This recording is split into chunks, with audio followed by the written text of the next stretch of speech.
به من گفته بودین که مامان بزرگش هستین؟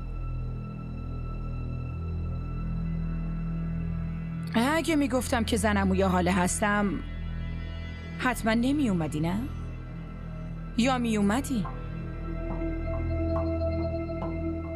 راستی تو پسر عاقل و تحصیل کرده‌ای به نظر میرسی ماشاءالله.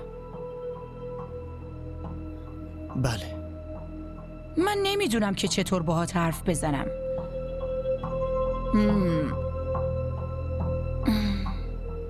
اول اینو بگو که حاله در مورد من چیا بهت گفته؟